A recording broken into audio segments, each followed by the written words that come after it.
이번 주부터 성령에 대하여 또 성경이 말하는 성령에 관한 내용들을 쭉 살펴볼 거예요. 그런데 왜 열왕기하 2장을 보느냐? 성경에서 성령이라는 단어가 가장 처음 여기에서 나와요.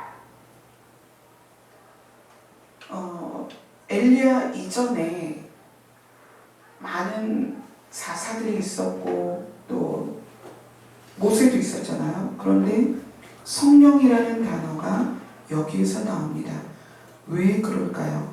하나님의 영이 많은 사람들을 감동해서 예언하게 하고 계시를 나타내시고 또 많은 일들을 이루셨는데 성령이라는 단어는 하나님께서 엘리야에게서 시작을 하십니다.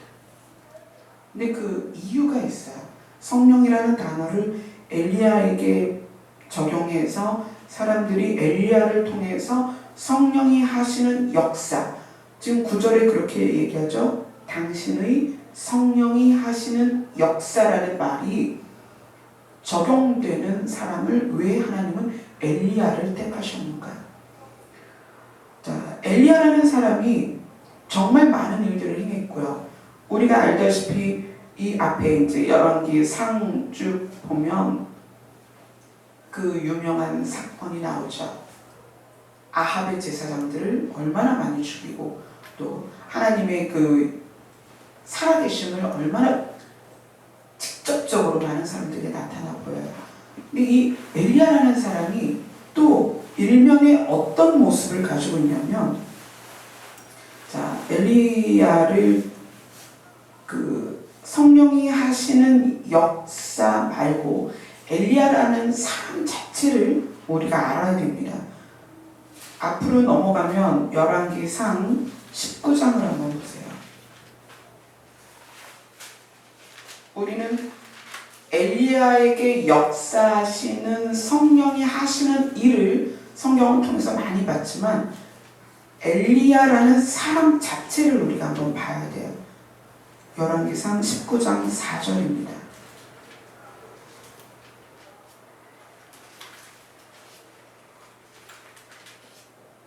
같이 읽습니다. 시작. 자기 자신은 광야로 들어가 하루길쯤 가서 한 로뎀 나무 아래에 앉아서 자기가 죽기를 원하여 이르되 여호와여 넉넉하오니 지금 내 생명을 거두시옵소서. 나는 내 조상들보다 낫지 못하니이다 하고. 요 전에 이세벨이 엘리야를 네가 내 선지자들을 죽인, 내 제사장들을 죽인 그것을 내가 들었다.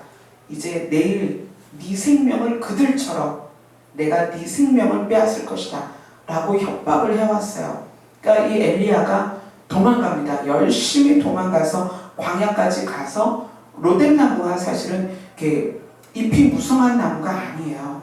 가시가 있고 아주 마른 나무인데 그 로뎀 나무 밑에 앉아서 뭐라고 얘기하냐면 하나님 저 좀 죽여주세요. 지금 엘리야는 공포에 가득 찬 거예요. 이세벨이 자기를 죽이러 온다고 하니까 자기 생명 때문에 지금 무서워서 3절에 보면 그렇게 이야기합니다. 그가 이 형편을 보고 일어나 자기의 생명을 위해 도망하여. 그렇게 성령이 하시는 역사를, 엄청난 역사를 갈멜산에서 보여주고 나서도 엘리야는 자기 생명을 위해서는 도망갔다는 얘기예요. 그리고 로뎀 나무 밑에서는 이렇게 얘기해요. 하나님 저 좀 죽여주세요. 이세벨이 저를 죽이러 오기 전에 저를 죽여주세요. 참 이해가 가지 않는 장면이에요. 어떻게 엘리야가 이럴까? 그런 어마어마한 성령이 하시는 역사를 나타내는 사람인데. 자, 19장 10절을 한번 보세요. 그 다음 면에 엘리야가 뭐라고 얘기하냐면, 자, 19장 10절을 같이 읽습니다. 시작. 그가 대답하되 내가 만군의 하나님 여호와께 열심히 유별하오니 이는 이스라엘 자손이 주의 언약을 버리고 주의 제단을 헐며 칼로 주의 선지자들을 죽였음이오며 오직 나만 남았거늘 그들이 내 생명을 찾아 빼앗으려 하나이다. 자기 하나 남았는데 이제 자기도 죽게 됐다는 거예요. 그러면서 자기의 연약함을 이야기합니다. 자, 14절에 또 한 번 그렇게 이야기합니다. 14절을 같이 읽습니다. 시작. 그가 대답하되 내가 만군의 하나님 여호와께 열심히 유별하오니 이는 이스라엘 자손이 주의 언약을 버리고 주의 제단을 헐며 칼로 주의 선지자들을 죽였음이오며 오직 나만 남았거늘 그들이 내 생명을 찾아 빼앗으려 하나이다. 하나님께서 엘리야한테 그렇게 말씀하세요. 이제 엘리야가 로뎀나무에서 일어나가지고 어디까지 가냐면 호렙산에 갑니다. 여기는 호렙산은 하나님의 산이고요. 하나님이 함께 하시는 곳이에요. 40주 40야 40일을 걸려서 호렙산까지 가서 엘리야가 뭐라고 얘기하냐면 하나님 저만 남았어요. 어떻게 해요? 그런데 저까지도 죽을 것 같아요. 지금 제 생명을 뺏으려고 해요. 여러분 한번 생각해 보세요. 성령이 임해서 엄청난 사역을 하면 그 사람은 이런 상황에서 어떻게 할 것 같아요? 이세벨 앞에 당당히 나가가지고 나 죽여봐. 난 목숨 걸 수 있어. 그래 죽여. 나 죽으면 천국 가면 되지. 이럴 것 같지 않아요? 그런데 엘리야는 도망을 갑니다. 성경은 그렇게 기록해요. 자기의 생명을 위하여. 성령이 쓰는 사람이 자기의 생명을 위하여 도망가고 40일 걸려 호렙산에 가서 고백한 게 뭐냐면 하나님 저 하나밖에 안 남았어요. 근데 저들이 저까지 죽이려고 해요. 이렇게 얘기하고 있다는 거예요. 지금 성령이라는 단어가 성경에서 엘리야에게 처음 등장합니다. 그런데 엘리야라는 사람이 이렇게 연약하다는 걸 지금 성경은 왜 조명을 하고 있을까요? 우리가 말라기 지난번까지 쭉 봤죠. 말라기에서 뭐라고 얘기하냐면 말라기 한번 볼까요? 말라기 마지막에 말라기 4장 5절 6절입니다. 구약성경 마지막입니다. 구약성경 마지막에 하나님이 뭐라고 얘기하셨냐면 말라기 4장 5절 6절을 같이 읽습니다. 시작. 보라 여호와의 크고 두려운 날이 이르기 전에 내가 선지자 엘리야를 너희에게 보내리니 그가 아버지의 마음을 자녀에게로 돌이키게 하고 자녀들의 마음을 그들의 아버지에게로 돌이키게 하리라. 돌이키지 아니하면 두렵건대 내가 와서 저주로 그 땅을 칠까 하노라 하시니라. 하나님은 구약을 마무리하시면서 새로운 시대, 새 약속의 시대, 새 언약의 시대를 시작하기 400년 암흑기를 두기 전에 하나님은 이렇게 얘기하십니다. 내가 엘리야를 너희에게 보낼 것이다. 왜 엘리야같이 연약한 사람을 보내겠다고 하실까요? 자기 생명을 위하여 도망가고 호렙산에 이르러서는 하나님 저밖에 없어요. 근데 그들이 저까지 죽이려고 해요 하면서 자기를 죽여달라고 고백하던 엘리야를 말라기 마지막에 하나님은 그렇게 얘기하십니다. 내가 여호와의 크고 두려운 날이 이르기 전에 엘리야를 보낼 것이다. 자, 그러면 우리는 이제 그 보내신 엘리야를 살펴봐야 되죠. 누구일까요? 자, 마태복음 11장 14절로 갑니다. 마태복음 11장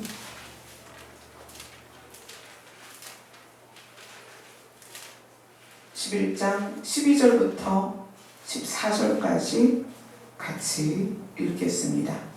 시작. 세례 요한의 때부터 지금까지 천국은 침노를 당하나니 침노하는 자는 빼앗느니라. 모든 선지자와 율법이 예언한 것은 요한까지니 만일 너희가 즐겨 받을진대 오리라 한 엘리야가 곧 이 사람이니라. 예수님은 말라기에서 말씀하신 선지자 엘리야가 세례 요한이다 라고 예수님이 직접 말씀을 해주세요. 자, 누가복음으로 가볼게요. 누가복음 1장 13절로 17절입니다. 말라기에서 말한 보내리라 한 엘리야가 과연 세례 요한인가? 누가복음 1장 13절에서 17절까지입니다.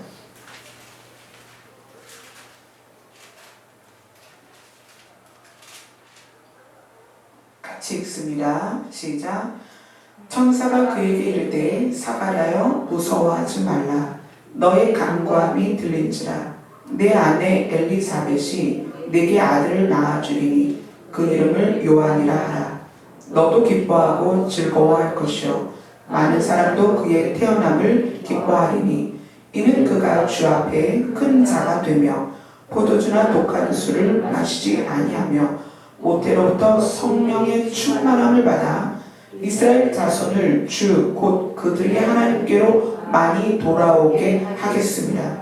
그가 또 엘리야의 심령과 능력으로 주 앞에 먼저 와서 아버지의 마음을 자식에게 거스르는 자를 의인의 시르기에 돌아오게 하고 주를 위하여 세운 백성을 준비하리라.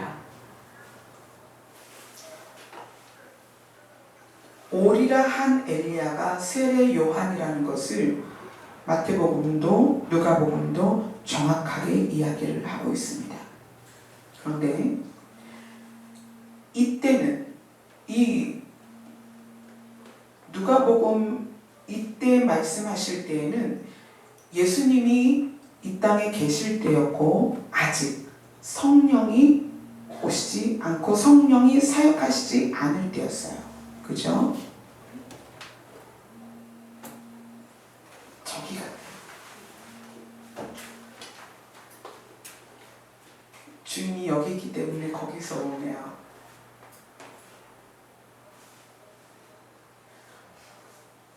예. 이 시간에 누굴까요? 죄송합니다. 이 요한에게 15절에 보면 요한의 특징이 뭐냐면 모태로부터 태중에 있을 때부터 성령이 충만했다는 거예요. 성령이 충만했다.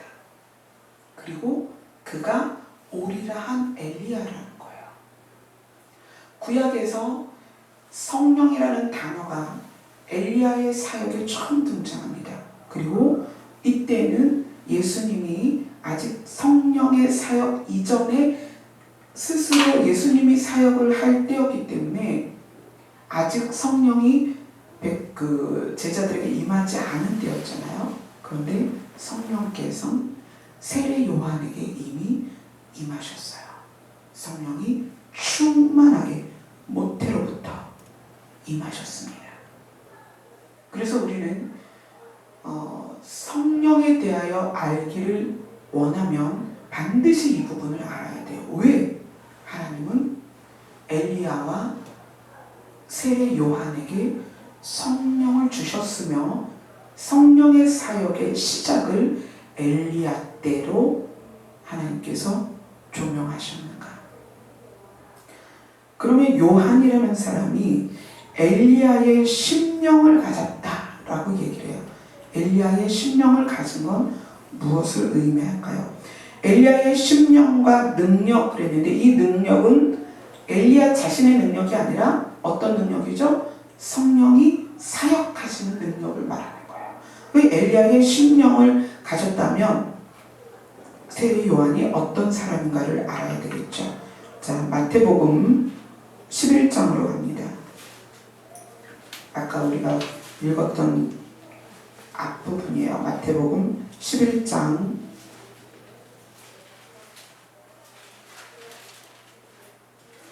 2절 3절입니다. 마태복음 11장 2절 3절 같이 읽겠습니다. 시작. 요한이 옥에서 그리스도께서 하신 일을 듣고 제자들을 보내어 예수께 여짜오되 오실 그이가 당신이오니까 우리가 다른 일을 기다리오니까. 저는 예전에 성경을 읽으면서 이 부분이 굉장히 의심스러웠어요. 세례 요한은 예수님께 직접 세례를 베푼 사람이에요. 침례를 베풀었고 그 자리에 성령이 임하시는 걸 보았고 하나님께서 말씀하시는 걸 들었습니다. 이는 내 사랑하는 아들이다라는 음성을 들은 사람이에요. 그런데 세례 요한이 지금 상황은 어떤 상황이에요? 감옥에 갇혀서 목이 잘리기 직전 상황이에요. 그럼 세례 요한 입장에서는 어떤 때일까요? 두려울 때죠.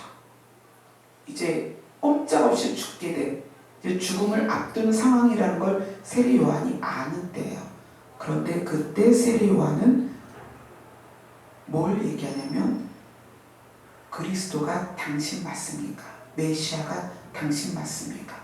내가 세례를 준 당신이 우리가 기다리는 메시아가 맞습니까? 라고 이야기를 해요.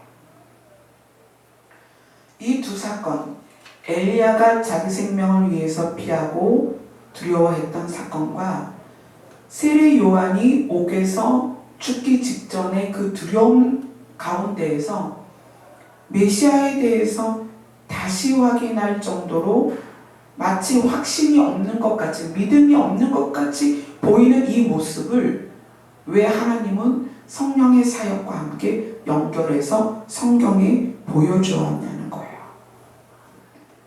제가 그렇게 이야기했습니다. 오늘 제목이 거룩한 무질서, 성령이 이끄시는 예배. 이거를 알기 위해서 엘리야와 세례 요한을 우리가 성경에서 봐야 되는 이유는 성령이 역사하시고 성령이 쓰는 사람, 또 성령이 이끄시는 예배는 어떤 것이냐? 자기 확신이 없어야 돼요. 엘리야는 성령이 역사하시는 그 역사가 어마어마한 사람이었어요. 그러나 엘리야가 알고 있는 게 뭐냐면 내 힘이 아니라는 걸 너무나 잘 알고 있는 거예요. 내 능력이 아니라는 걸 너무나 잘 알고 있는 거예요. 그래서 죽음 앞에 두려워할 수밖에 없는 존재예요. 초능력을 발휘하는 슈퍼맨이나 원더우먼이나 600만 불 사나이가 아니라는 걸 자기 스스로 너무나 잘 아는 거예요. 세례 요한도 마찬가지입니다. 세례 요한이 빈들에서 그리스도의 오심을, 메시아의 오심을 외치고 수많은 사람에게 세례를 주고 예수 그리스도 메시아에게까지 세례를 주었지만 자기 자신은 너무나 연약한 사람이라는 걸 잘 알고 있었어요. 그래서 죽음을 앞두고 자기 확신이 아닌 메시아로부터 다시 한번 응답을 듣기를 원했던 거예요. 성령이 쓰는 사람은 자기 확신이 없는 사람입니다. 자신감이 없는 사람이에요. 세상에서는 자신감이 있어야 돼요. 나는 할 수 있다. 하면 된다. 맞습니다. 그러나 성령이 쓰시려면 자신감이 없어야 돼요. 나는 할 수 없습니다. 성령님께서 하시옵소서. 나를 드릴 수 있어야 돼요. 성령이 이끄시는 예배는 그런 예배입니다. 우리가 예전에 신명기 27장 6절을 봤습니다. 다듬지 않은 돌로 제단을 쌓으라. 그걸 가지고 우리가 함께 말씀을 나눴습니다. 다듬지 않은 돌로 제단을 쌓으라는 것이 거룩한 무질서예요. 우리는 예배를 너무나 디테일하게 프로그램을 짜요. 이땐 이렇게 하고, 이땐 이렇게 하고, 이땐 이렇게 하고, 여기서 음악이 나와주고, 그 다음에 스태프들이 뭘 어떻게 하고, 교회가 크면 클수록 더 그렇죠. 아주 잘 기획된 예배를 드려요. 그러다 보니까 성령께서 역사를 하실 수가 없어요. 성령께서 이끌어 가실 수가 없어요. 우리가 몇 주 전에 그걸 경험했잖아요. 제가 분명히 말씀을 준비를 했고 이 자리 앞에서 말씀 전에 2시간 전에 예배를 위해서 기도를 하는데 하나님께서 다른 말씀을 주시는 거예요. 다른 말씀을 주시고 그것을 선포하라는 거예요. 근데 늘 마음에 예전에 목사님께서도 그러실 때가 있었거든요. 분명히 준비된 말씀이 있는데 하나님께서 이걸 전해라. 그래서 그날 원고 없이 말씀을 전하고 굉장히 크게 은혜가 임할 때가 있었어요. 그것처럼 그래서 저도 늘 준비가 어떤 거였냐면 하나님께서 원하시면 다른 말씀을 주실 때 그 말씀을 선포할게요. 그랬지만 진짜 그렇게 하시니까 굉장히 당황스럽더라고요. 그러니까 2시간 동안 다른 말씀을 받아서 전혀 마치 일주일 내내 준비를 안 했기 때문에 준비가 안 된 것처럼 다냈으니까 굉장히 당황스럽지만 하나님께서는 그걸 원하시니까 그날 그렇게 말씀을 선포를 했어요. 그러면서 우리는 성령이 일하시도록 우리의 마음을 얼만큼 내어드리고 있는가. 우리는 자기 확신에 꽉 차 있습니다. 그래서 주장을 굉장히 많이 해요. 이건 이렇고 이건 이렇고 이건 이래. 그것과 다른 의견이 나올 때 맞서서 싸우기도 많이 하죠. 그럴 수 없어. 내 생각이 옳아. 이건 이거야. 저건 저거야. 우리 안에 아주 흔하게 많은 것들이 잠재되어져 있습니다. 이건 절대로 이거야. 근데 그런 자기 확신이나 자기 주장이나 자기 신념, 자신감이 가득할 때 성령께서는 그 사람을 쓸 수가 없어요. 왜냐하면 뻣뻣하거든요. 내 힘으로 움직이려고 온몸에 힘이 들어가 있기 때문에 뻣뻣해요. 그 성령께서 쓰실 수가 없어요. 근데 엘리야라는 사람이 또 세례 요한이라는 사람이 우리에게 성경에서 보여준 게 뭐냐면 그들 안에 연약함을 보여준다는 거예요. 그렇게 성령이 강하게 역사함에도 불구하고 자기 자신이 굉장히 연약하다는 걸 그들이 알았다는 거예요. 혹시 여러분이 자기 스스로 연약함에 그것이 고백되어져서 어떤 일을 아무것도 할 수 없겠다라고 생각하시는 분들은 그것이 하나님이 나를 쓰는 도구라는 걸 아셔야 돼요. 내가 연약한 걸 알 때 하나님은 나를 마음껏 쓰실 수가 있어요. 제가 사실은 꿈을 잘 안 꿔요. 뭐 잠도 많이 못 자지만 꿈을 잘 안 꾸고 그래서 제가 꿈 얘기를 여러분들한테 저 이런 꿈 꿨어요 얘기를 해본 적이 없는데 오늘 새벽에 꿈을 꿨어요. 근데 이 꿈이 좀 어떻게 보면 우리 교회 전체를 향한 꿈일 것 같아서 말씀을 드릴게요. 실내 체육관이에요. 아주 커다란 종합운동장 스타디움인데 이제 천정이 있는 실내 체육관인데 중앙에도 사람이 많고 그 관중석에도 사람이 꽉 찼어요. 그래서 한쪽에서는 찬양대가 막 찬양을 하고 굉장히 사람이 많은데 저는 그 가운데 회중 안에 있더라고요. 근데 한쪽 문이 열리면서 수행 인원이 굉장히 많은데 그 중에 아주 높은 사람인 것 같은 사람이 수행 인원과 함께 쭉 강단으로 오르더라고요. 그래서 저는 쳐다보고 있었죠. 아, 누구지? 누군데 저렇게 많은 수행원들이 수행을 하고 강단에 오를까? 되게 높은 사람인가 보다. 그리고 현재 그 시간까지도 저는 그 상황이 어떤 상황인지 파악이 안 된 상태였어요. 근데 그때 수지자매가 등장을 하는데 제 앞에 이제 제가 강단 그 단상 앞으로 이제 가고 싶었나 봐요. 막 가는데 이제 수지가 사람들을 이렇게 비키게 하더라고요. 그래서 쭉 갔는데 그 높은 사람이 이렇게 단상 위에 섰어요. 그러면서 쭉 회중을 바라보더니 세 사람을 불러 올리는 거예요. 근데 이제 제가 두 번째로 불림을 받아서 올라갔어요. 그러니까 눈이 마주쳤는데 올라오라 그러더라고요. 저는 학교 다니면서 상을 받아본 적이 없어서 단상에 올라가 본 적이 별로 없는데 올라오라 그러니까 되게 긴장이 되는 거예요. 그래서 막 단상에 올라갔어요. 올라갔는데 이번에는 그 높은 사람이 또 회중을 막 보더니 어떤 사람을 지적해서 나오라 그러는 거예요. 근데 그 사람이 굉장히 사람들이 많은데 뭘 먹고 있더라고요. 근데 그 사람이 이제 나오는데 이 높은 사람이 옆에 있는 사람들에게 소속을 물어보는 거예요. 그러니까 어느 교회 목사입니다. 어느 교회 목사입니다. 그러는 거예요. 아, 지금 목사님들 모임이구나. 근데 제가 올라온 거죠. 저는 이제 꿈에 나는 목사는 아닌데 막 이러고 꿈에 그러고 있었는데 그걸 뭘 먹다가 들켜서 올라온 분이 자기가 먹던 걸 들고 올라왔어요. 근데 들고 올라왔는데 그게 뭐냐면 김이 무럭무럭 나는 안 잘린 식빵 같이 큰 빵을 이렇게 갖고 올라왔어요. 근데 그 높은 사람이 그분을 소속이 뭐냐고 물어보니까 어느 지역의 어느 교회 목사라고 딱 이야기를 하는 거예요. 그래서 이제 제가 그때 깨달은 게 그 관중석에 있는 분들은 성도고 이 운동장 안에 있는 분들은 다 목회자구나. 그때 이제 알겠더라고요.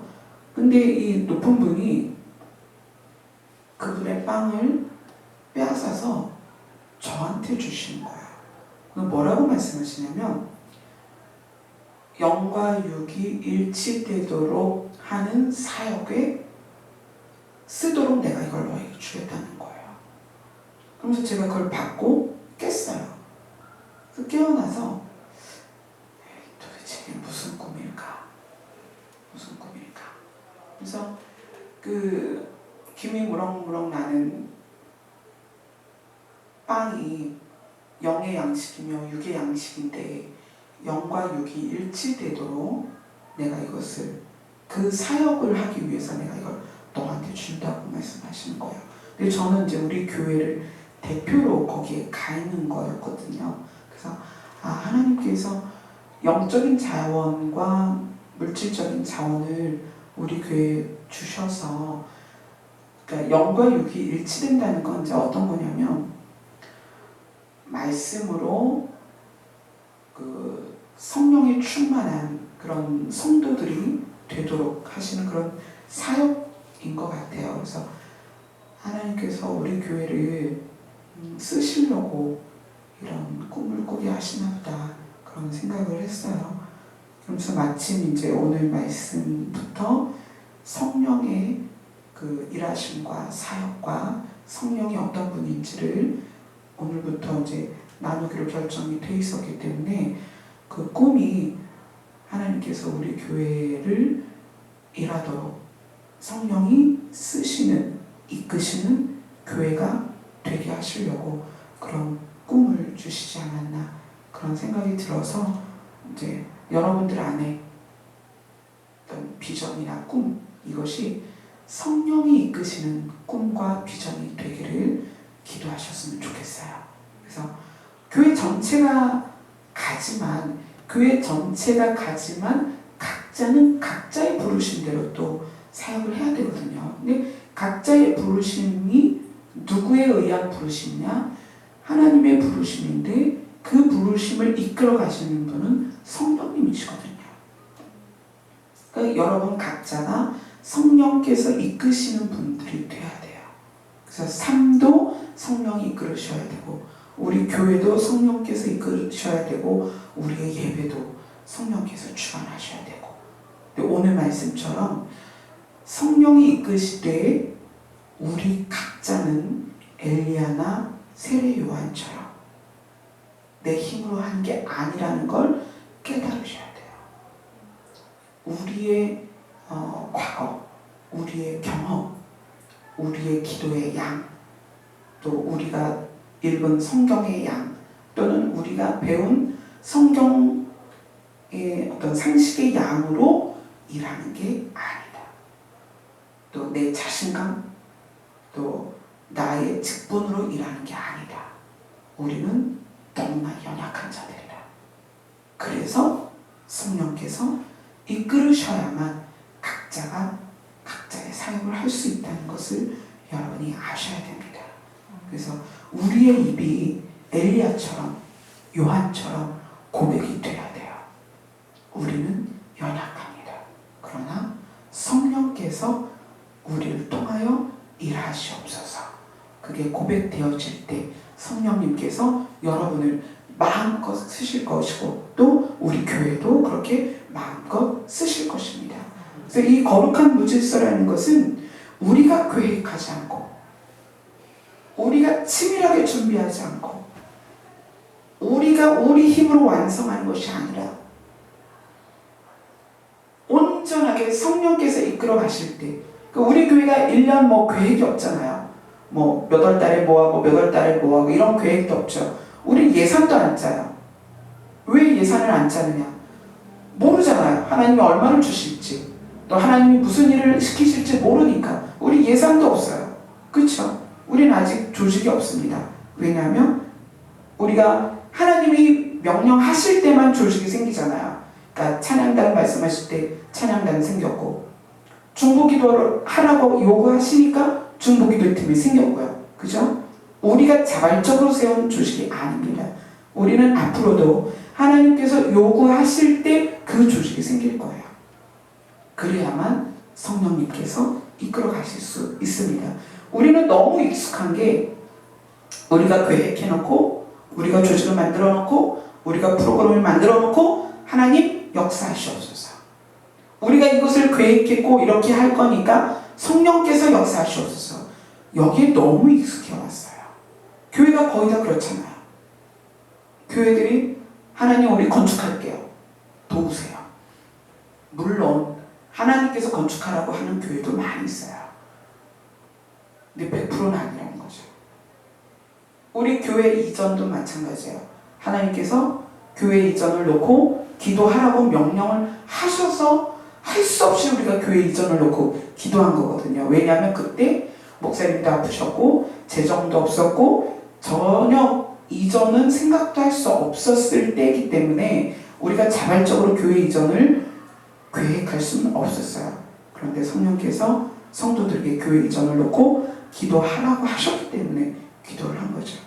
우리 교회는 앞으로도 그렇게 갈 것입니다.